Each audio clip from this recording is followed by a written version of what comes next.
Beer, wine, whisky, ये नाम सुनते ही दिमाग में क्या आता है? पार्टियां, सेलिब्रेशन, अच्छा टाइम, है ना? पर एक सवाल है, क्या ये ड्रिंक्स सच में उतनी ही हार्मलेस हैं जितनी लगती हैं? आज हम इसी आम सोच को थोड़ा खुरेदेंगे और देखेंगे कि शराब की असली हकीकत क्या है। तो चलिए शुरू करते हैं। ये कहानी है अमित की, एक ऐसा होनहार समझदार नौजवान जो शराबियों को मतलब शराब पीने वालों को देखकर मुंह बना लेता था। उसे सख्त नफरत थी। लेकिन देखिए किस्मत का खेल। सोचना भी मुश्किल है कि जिस चीज से वो इतनी नफरत करता था वही एक दिन उसकी अपनी कहानी बन जाएगी। तो सबसे पहले चलिए अमित के सफर को ही देखते हैं। ये एक ऐसी कहानी है जो दिखाती है कि कैसे कोई भी शराब पर निर्भरता के इस जाल में उलझ सकता है। तो हुआ यूं कि सब कुछ एक सेलिब्रेशन से शुरू हुआ। कॉलेज का पहला टेस्ट, अच्छे नंबर आए, दोस्तों ने पार्टी रखी और वहीं पहली ड्रिंक हुई। फिर ये कभी कभार पीना हर वीकेंड की आदत में बदल गया। दोस्त भी तारीफ करते थे कि भाई तेरी तो कैपेसिटी कमाल की है। लेकिन फिर आया एक ब्रेकअप और बस गम भुलाने के लिए उसने रोज पीना शुरू कर दिया। और जब तक घर वालों को कुछ समझ आता ना, तब तक शायद बहुत देर हो चुकी थी। अमित की कहानी तो सच में झकझोर देती है, पर अब थोड़ा ये समझते हैं कि इसके पीछे का साइंस क्या है। आखिर ये अल्कोहल चीज क्या है और ये हमारे शरीर में जाके करता क्या है। तो देखिए, शराब बनाने के ना दो रास्ते हैं। एक है फर्मेंटेशन। ये एक कुदरती प्रोसेस है जिसमें यीस्ट फलों या अनाज की चीनी को खाकर अल्कोहल बनाता है। इसी से बनती है बियर और वाइन। लेकिन फिर इंसानों ने एक और तरीका निकाला, डिस्टिलेशन। इसमें उस फर्मेंटेड लिक्विड को गर्म करके अल्कोहल को और ज्यादा गाढ़ा मतलब कॉन्सेंट्रेट किया जाता है और यहीं से बनती हैं विस्की, रम और वोडका जैसी तेज शराब। तो जब कोई शराब पीता है तो हमारा लिवर उसे साफ करने में जुट जाता है। पर यह काम 2 स्टेप्स में होता है।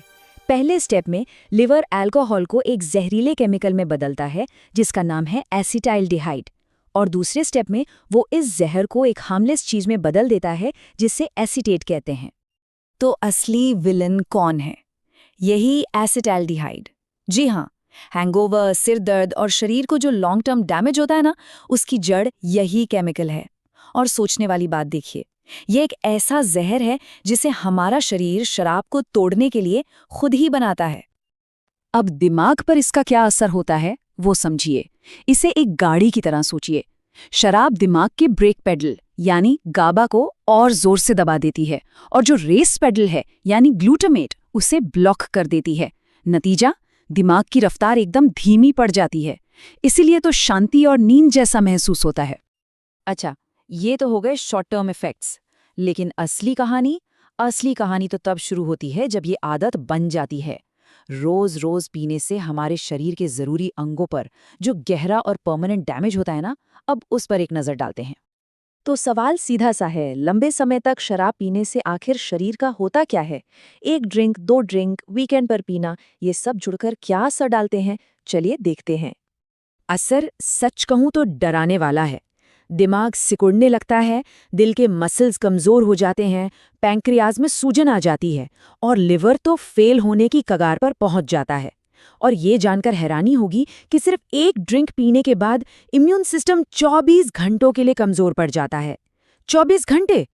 और लिवर का जो डैमेज है ना, वो एक दिन में नहीं होता, ये स्टेजेस में होता है। पहली स्टेज है फैटी लिवर।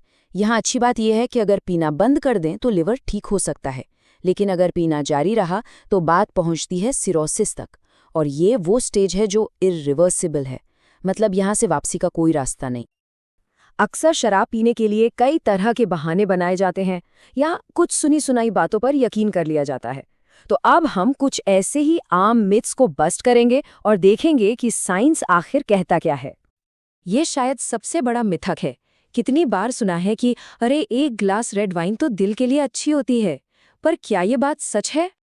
नहीं, सच तो ये है कि रेड वाइन में जो एंटीऑक्सीडेंट्स होते हैं वो वाइन की वजह से नहीं, अंगूर की वजह से होते हैं। तो एंटीऑक्सीडेंट्स के लिए सीधे अंगूर ही खा लीजिए ना। शराब का नुकसान उसके किसी भी छोटे मोटे फायदे पर बहुत बहुत भारी पड़ता है। एक और मिथ, ठंड में शराब पीने से शरीर गर्म रहता है। बर्फीली जगहों पर लोग अक्सर यही करते हैं, पर क्या ये सच में काम करता है? बिल्कुल नहीं, बल्कि ये एक बहुत खतरनाक मिथक है। शराब पीने से गर्मी का एक झूठा एहसास होता है, क्योंकि ये हमारी खून की नसों को फैला देती है। लेकिन असल में इससे शरीर की अंदर की गर्मी और तेजी से बाहर निकलती है, मतलब हाइपोथर्मिया का खतरा और बढ़ जाता है। और आखिर में वर्ल्ड हेल्थ ऑर्गेनाइजेशन यानी विश्व स्वास्थ्य संगठन साफ साफ कहता है कि जब बात शराब की हो तो कोई भी मात्रा सेफ नहीं है जो सेहत को नुकसान ना पहुंचाए। कोई सेफ लिमिट नहीं होती, हर घूंट का नुकसान है। ये सब सुनकर शायद थोड़ी निराशा हो, लेकिन कहानी यहाँ खत्म नहीं होती। उम्मीद की एक किरण हमेशा होती है। चलिए अमित की कहानी पर वापस चलते हैं ये देखने के लिए। पर उससे पहले इस एक नंबर पर गौर कीजिए, 26 लाख। हर साल दुनिया भर में इतने लोग शराब की वजह से मर जाते हैं। ये सिर्फ एक नंबर नहीं है, ये लाखों बिखरे हुए परिवारों की कहानी है। और यही वो पल था जिसने अमित को अंदर तक हिला दिया। जब उसकी अपनी माँ ने ये शब्द कहे, तब उसे एहसास हुआ कि वो सब कुछ खो चुका है। और बस यही था उसका टर्निंग पॉइंट। माँ के उन शब्दों के बाद अमित ने मदद मांगी। सफ़र आसान नहीं था, बिल्कुल भी नहीं। लेकिन आज, एक दशक से भी ज़्यादा समय हो गया है, वो पूरी तरह सोबर है, एक कामयाब बिजनेसमैन है और अपनी ज़िंदगी वापस जी रहा है। उसकी कहानी ये बताती है कि हाँ, रिकवरी मुमकिन है। अगर कोई भी इस मुश्किल से गुजर रहा है या उसका कोई अपना इससे जूझ रहा है, तो ये जानना ज़रूरी है कि मदद मौजूद है।